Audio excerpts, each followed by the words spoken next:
Sir చాలామంది ఏదైనా బాధ వచ్చిందంటే అక్కడే స్ట్రక్ అయిపోతూ ఉంటారు. అసలు బాధలోంచి ఎందుకు బయటికి రారు? బయటికి రాకపోవడం అసాధ్యమా? ఫస్ట్ బాధని అలవాటుగా చేసుకుంటారు. అంటే బాధపడాలి, పడాలి, పడాలని బాధపడే వాళ్ళు ఉంటారు. అయ్యో నాకు ఇది జరిగింది కాబట్టి నేను డల్ ఉండాలి. సో అలవాటు చేసుకోకండి ఫస్ట్ థింగ్. లేకపోతే బాధలో ఉండిపోతారు. సెకండ్ వచ్చేసి బాధని ఒక వ్యసనముగా చూడాలి. బాధను ఎప్పుడైతే మనం లోపలికి రానిస్తామో అది మనల్ని గుంజేస్తుంది వెనక్కి. సో బాధని వ్యసనము, నేను బాధపడడం నేను అలవాటు చేయొద్దు నా బాడీకి, అదొక పెద్ద డిసీజ్. దాన్ని దగ్గరకు రానివ్వద్దు.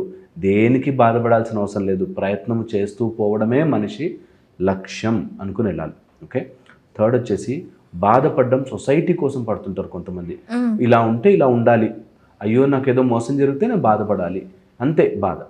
ఫోర్త్ వచ్చేసి బాధని నో ఆప్షన్గా తీసుకుంటారు. అంటే ఏదైనా ప్రాబ్లం వస్తే దీని నుంచి బయట ఎట్లా పడాలి అని తెలియక, నేను ఎప్పుడు చెప్తాను అలా తెలియట్లేదు అంటే యువర్ ఐస్ ఆర్ ఫోల్డెడ్. ఒక్కసారి విజన్ ఓపెన్ చేస్తే చాలా ఆప్షన్స్ దొరుకుతాయి.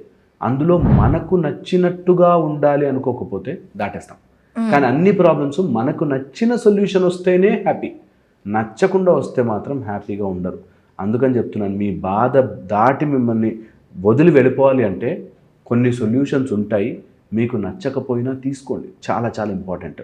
నేను ఎంతోమందికి చెప్తుంటాను, బాధ వచ్చినప్పుడు 1 డే 2 డే అంతకు మించి ఎక్కువ నీ మైండ్లో బాధని ఉంచకూడదు. లేకపోతే అది మొత్తం తిని గుంజేస్తుంది లోపలికి.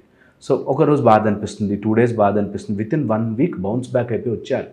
అందుకే ఎనీ బాధ మనం టైం లిమిట్ పెట్టుకోవాలి. 3 డేస్ మ్యాక్సిమం దాని గురించి ఆలోచిస్తా, తర్వాత no matter what I'm leaving it అనేది కనుక అలవాటు చేసుకుంటే హెల్దీ మైండ్ ఇండికేషన్ అదే. కింద పడ్డా లేవగలిగేదే హెల్దీ మైండ్. ఓకే.